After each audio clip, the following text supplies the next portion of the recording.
Hello everybody, welcome back to my YouTube channel Mayank Dhankhar. और आज है हमारी वन वर्ड सब्स्टिट्यूशन की क्लास 1। आज से हम हमारे इस यूट्यूब चैनल पे वन वर्ड सब्स्टिट्यूशन की सीरीज़ भी स्टार्ट कर रहे हैं, जिसमें हम इंपॉर्टेंट वन वर्ड्स कवर करेंगे जो कि आपके एसएससी के या फिर अदर गवर्नमेंट एग्जाम में पूछे जाते हैं। आज है पार्ट 1, जिसमें हम 20 इंपॉर्टेंट वन वर्ड्स कवर करने वाले हैं। वन वर्ड्स को याद करने की ट्रिक क्या है? बेसिकली आप रूट मेथड यूज़ कर सकते हो। रूट वर्ड्स को पकड़ के वन वर्ड्स को सब्स्टिट्यूट करके अपना आंसर निकाल सकते हो। कैसे इस मेथड को यूज़ करते हैं, वीडियो में एंड तक बने रहो, सीख जाओगे। Note important words and revise them. जो भी आपको इंपॉर्टेंट वर्ड्स मिलते हैं उनको आपको नोट करते हुए चलना है। ये वन वर्ड्स ऐसे नहीं है कि इडियम्स की तरह आप इनको पढ़ते पढ़ते कंप्लीट कर लो। वन वर्ड्स को आपको बेसिकली नोट्स बनाने होंगे और उनको टाइमली रिवाइज करना होगा, तभी आपको ये रिवाइज रहेंगे और याद रहेंगे। तो आज का हमारा फर्स्ट जो वन वर्ड सब्स्टिट्यूशन में है वो है अ स्ट्रॉन्ग बॉक्स और small chest for holding valuables. So इसका जो करेक्ट आंसर हो जाता है वो हो जाता है आपका option number A, coffer. Second question of the day is a person who loves and collects books. एक ऐसा पर्सन जिसको बुक पढ़ना और कलेक्ट करना बहुत ज़्यादा पसंद है। सो हमारा करेक्ट आंसर हो जाएगा ऑप्शन नंबर डी, बिब्लियोफाइल। इसको आप यहाँ से डी से बी में कन्वर्ट कर लेना। Third question is one who does not believe in the existence of God. एक ऐसा पर्सन जो कि इसमें बिलीव नहीं करता कि भगवान है कि नहीं है। सो इसका जो करेक्ट आंसर हो जाएगा वो हो जाएगा आपका option number D, atheist. Priest, यहाँ पे ऑप्शन नंबर बी जो प्रीस्ट लिखा हुआ है, प्रीस्ट का मतलब होता है पुजारी, मंदिर का पुजारी। मॉन्क, मॉन्क मतलब कि जो आपने देखा होगा हिमाचल प्रदेश में जो कि साधु साधना वगैरह करते हैं उनको हम मॉन्क बोलते हैं। फोर्थ क्वेश्चन इज स्पोकन और डन विदाउट प्रिपरेशन। बिना किसी प्रिपरेशन के कोई चीज़ बोलना या फिर कोई चीज़ प्रेजेंट करना। होता है ना कि जब हमारे स्कूल में असेंबली होती थी तो ऐसा होता था ना कि किसी बच्चे को मैम ने प्लेज दे दी। लाइक मेरे साथ पर्सनली क्या हुआ था, मैम ने कृष्णा को प्लेज दी थी और कृष्णा उस दिन एब्सेंट हो गया। तो भाई अब मैम ने सीधा मेरे को उठा दिया कि मयंक तुम प्लेज प्रेजेंट करोगे आज। तो वही हो गया कि विदाउट प्रिपरेशन मुझे वो प्लेज प्रेजेंट करनी पड़ी, उसको बोलेंगे हम एक्सटेम्पोर। डिबेट होता है किसी एक टॉपिक पे अपने दो लोगों के point of view, debate. Speech तो आप सभी को पता ही है कि जब भी आप किसी फंक्शन में जाते होंगे तो भाई बहुत अच्छे से स्पीच सुनी होगी आपने, उसकी तो कोई दिक्कत ही नहीं है। एग्जीबिशन मतलब होता है कोई, जैसे कि एग्जीबिशन होता है किसी पेंटर ने बहुत सारी अपनी पेंटिंग का एग्जीबिशन लगाया, उसमें वो अपनी जो भी आर्ट है उसको दिखा रहा है। Fifth question is the art of beautiful hand writing.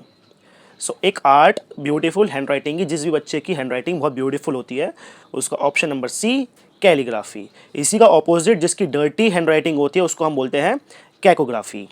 Sixth question is a person having a knowledgeable and fine appreciation of arts. किसी एक पर्सन को आर्ट्स या फिर जैसे कि हम किसी पेंटिंग की बात करें उसकी एक बहुत अच्छी नॉलेज है तो उसको हम बोलते हैं connoisseur. Seventh question is an inscription on tomb. जैसे आप कभी किसी के टॉम्ब पे गए होंगे, लेट सपोज आप हुमायूंस टॉम्ब या फिर सफदरजंग टॉम्ब गए होंगे, तो उनके टॉम्ब के ऊपर इंस्क्रिप्शन लिखा हुआ है कि इसका जो टाइम पीरियड था वो कब से कब तक चला, इसका रियल नेम क्या था, तो उसी सबको हम बोलते हैं epitaph. Eighth question is a form of government in which power is held by nobility.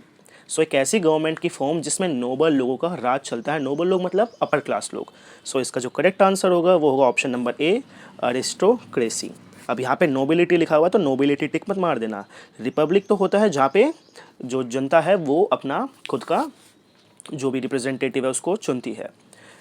Ninth question is a group of stars having a particular shape.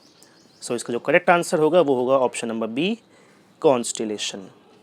Tenth question is a person with a strong and habitual liking for something.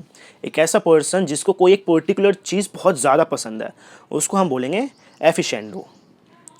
11th question is a person who introduces the performers और contestants in a variety show. आप देखते होंगे जैसे कोई भी show आता है TV पे, लेट सपोज कोई एक फंक्शन हो रहा है तो उसमें एक होस्ट होता है जो अलग अलग टीम को बुलाता है और वो टीम आके अपनी परफॉर्मेंस देती हैं। तो उसी शो जो होस्ट होता है उसको हम बोलते हैं कॉम्पेयर। तो इस कॉम्पेयर की दो स्पेलिंग होती है, एक तो होती है COMPER, तो ये वाला करेक्ट नहीं होगा, COMPERE ये वाला हमारा करेक्ट हो जाता है। 12th question of the day is the study of the human population. Human population की स्टडी, इसको हम बोलते हैं demography. 13th question is something which is worth believing. कोई ऐसी चीज़ जिस पे बिलीव करना वर्थ है, इसको हम बोलते हैं credible. 14th question is a collection of weapons and military equipments. Military equipments के collection को क्या बोलते हैं? इसको बोलते हैं हम arsenal. Option number B arsenal. Asylum तो वो होता है जहाँ पे हम मेंटली डिसेबल्ड लोगों को रखते हैं. कैशे एक तरह की मेमोरी होती है जिसमें स्मॉल फंक्शंस मेमोराइज्ड होते हैं.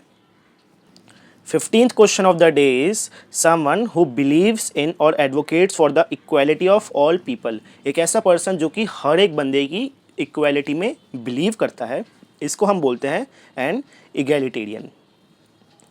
16th question of the day is someone real और genuine. कोई चीज़ बहुत रियल है या फिर वो जेन्युइन है, इसको हम बोलते हैं authentic. 17th question of the day is a list of collection of books और informative graphics. एक ऐसी बुक जिसमें इंफॉर्मेशन लिखी हुई है किसी चीज़ की या फिर किसी एक पर्टिकुलर सब्जेक्ट की, तो उसको हम बोलते हैं कैटलॉग. जब भी आप कभी ऑफलाइन किसी एसएससी वगैरह की कोचिंग वगैरह ले जाओगे तो वो सबसे पहले आपको अपना कैटलॉग ही पकड़ाएंगे. उसी में सारी डिटेल्स लिखी होंगी, कौन सा कोर्स क्या है, किस प्राइस में है, etcetera etcetera. 18th question of the day is a large room containing many beds. एक ऐसा रूम जिसमें बहुत सारे बेड है, तो इसको तो आप बहुत इजीली लर्न कर सकते हो, dormitory. 19th question of the day is one who is capable of using both hands. 3 Idiots देखी थी ना, उसमें जो वो प्रोफेसर था वो दोनों हाथों से साइन कर रहा था, दोनों हाथों से लिख रहा था. या फिर शिवाजी द बॉस देखी हो जिसमें वो दोनों हाथों से साइन मार रहा था. तो ऐसे लोगों को हम बोलते हैं ambidextrous. 20th and the last question of the day is belonging to very distant past and no longer in existent. जो कि बहुत पुराना है और अब existent में नहीं है, इसको हम बोलते हैं ancient. आज हमने हमारी इस वीडियो में 20 इंपॉर्टेंट वन वर्ड्स कंप्लीट किए हैं. अब हम मिलेंगे कल एक और न्यू पार्ट के साथ.